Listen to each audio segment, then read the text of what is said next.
Welcome to U.S. Open Morning Drive, presented by Mercedes-Benz. I'm Sam Gore along with Mal Washington. And Mal, we're getting closer and closer to determining our champions. Let's revisit last night. Simona Halep and Serena Williams. What a blockbuster matchup, but it was just in the quarterfinals. It was a great matchup, and like so many other players on tour, Simona Halep hasn't won a major because of Serena Williams. I think she has it in her game, and she showed it last night that she actually has it.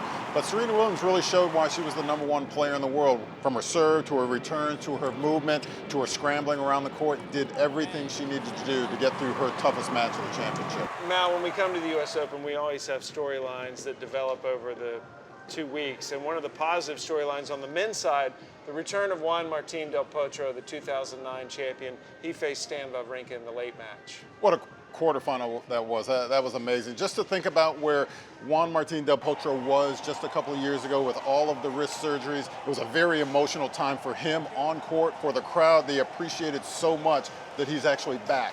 And the fact that he reached the quarterfinal having won this tournament a few years ago and thinking maybe his career is over, it was a pretty amazing moment. But Stan Wawrinka, wow, really showed why he's the #3 seed. He's looking really good in the tournament right now. Now let's transition over to the women's semifinals. That is tonight, and the first one, Serena Williams will take on Pliskova. Serena has to win this match to stay #1 in the world, or at least have a chance to stay #1. In the quarterfinals against Halep, she played like she was the #1 player in the world. It was her toughest opponent, and she played the best tennis that she's played in this championship. But for Pliskova, I think I look at her game and what she's done in this tournament, but really what she's done this summer, especially in Cincinnati when she beat the #3 and 2 players in the world in back-to-back matches. She has the game to beat Serena Williams, but in this moment, having never been there before, can she do it? I don't know. Well, it's going to be interesting because they are statistically the 2 best servers on the WTA Tour, Serena and Pliskova. Pliskova actually has more aces than Serena, but obviously I guess you'd think the serve's going to be a big factor? I think in this match the serve is going to be a big factor. One of the statistics that I would look for is first serve percentage. Who is getting those aces and free points with the first serve? And if that first serve percentage is low, who can take advantage of the second serve return? Well, the serve will not be as important probably in the second women's semifinal. It has the makings of a baseline bash. Caroline Wozniacki, who's been to the finals here twice before, taking on Kerber, who won the Australian Open earlier this year and still has a chance to be #1. And she's good enough to be #1. Will it happen? I don't know. She leads this head-to-head 7-5. They played 3 times last year.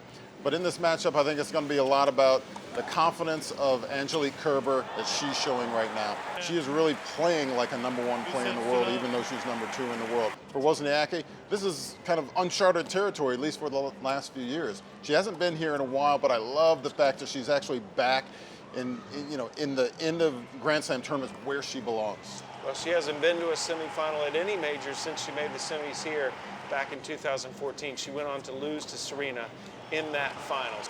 We've been encouraging you to participate in our show via Twitter using the hashtag #MBDrive.